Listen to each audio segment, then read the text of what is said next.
اللہ تعالیٰ نے حضور اکرم صلی اللہ تعالیٰ علیہ وسلم کے گھر میں جو افراد عطا کی وہ دنیا کے سب سے عظیم لوگ ہیں۔ حضور اکرم صلی اللہ علیہ وسلم کی جتنی بیویاں ہیں ازواج مطہرات، وہ تمام مومنوں کی مائیں ہیں، امہات المومنین ہیں، سب سے عظیم مائیں ہیں۔ رسول پاک صلی اللہ علیہ وسلم کے جتنے بیٹیاں ہیں وہ سب سے عظیم بیٹیاں ہیں حضور اکرم صلی اللہ علیہ وسلم کی، اور ان کی عزت اللہ کے نزدیک بہت بلند ہے۔ اسی طرح حضور اکرم صلی اللہ علیہ وسلم کے خاندان کو جو شرف حاصل ہے وہ دنیا کے سارے خاندانوں میں سب سے افضل خاندان میرے آقا صلی اللہ علیہ وسلم کا ہے۔ آج بھی میرے عزیزوں، آج بھی سارے نسب ختم کر دیے جائیں گے سوائے رسول اللہ کے خاندان کے۔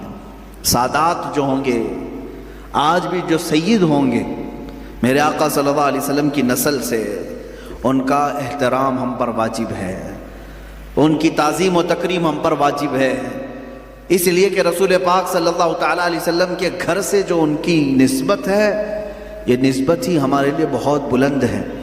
قرآن پاک کی آیت ہے قُلْ لَا أَسْأَلُكُمْ عَلَيْهِ أَجْرًا إِلَّا الْمَوَدَّةَ فِي الْقُرْبَى، اے محبوب آپ فرما دیں اپنے غلاموں سے کہ میں تم سے کوئی اجرت نہیں مانگتا۔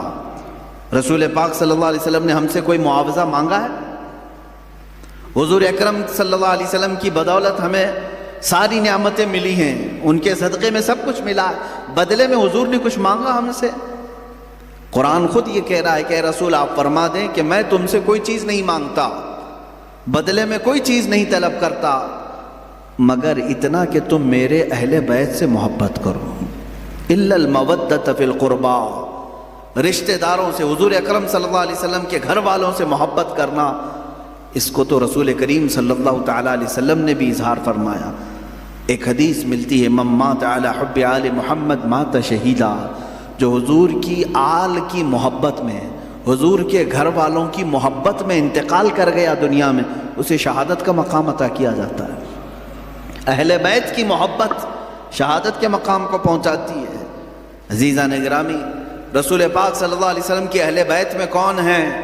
مفسرین نے الگ الگ رائے اگرچہ رکھی ہیں، لیکن زیادہ طور پر مشہور حضور اکرم صلی اللہ تعالیٰ علیہ وسلم کے اہل بیت میں آپ کی بیٹیاں، آپ کی ازواج مطہرات، یہ سب اہل بیت میں ہیں۔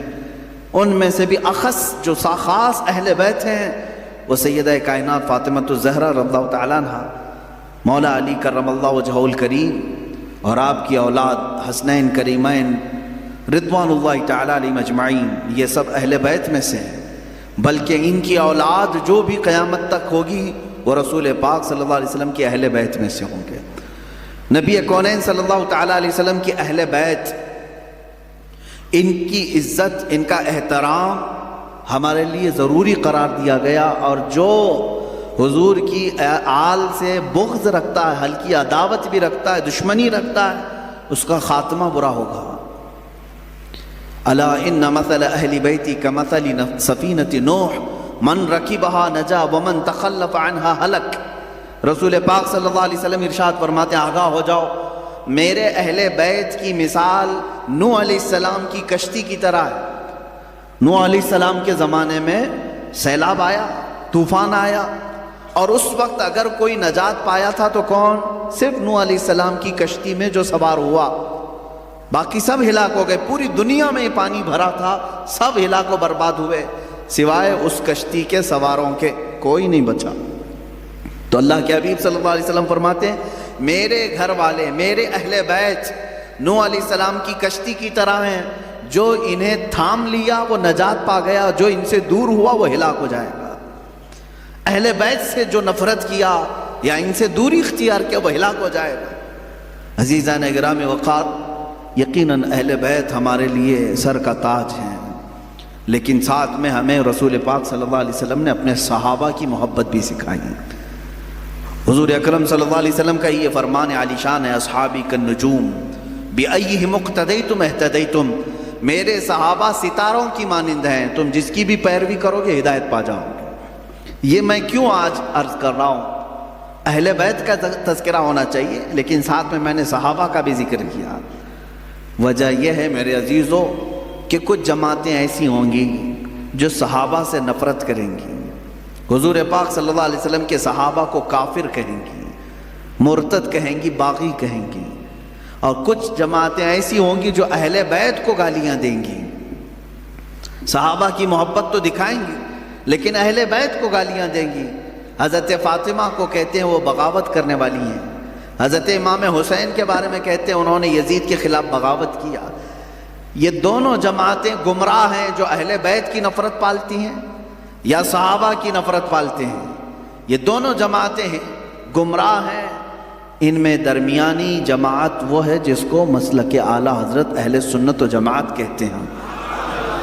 اہل سنت و جماعت یہ ہمارا درمیانی مسلک ہے، درمیانی، کہ ہم کیا کہتے ہیں، جس کو امام اہل سنت فاضل بریلوی نے یوں ارشاد فرمایا، اہل سنت کا ہے بیڑا پار اصحاب حضور، نجم ہے اور ناؤ ہے اطرت رسول اللہ کی۔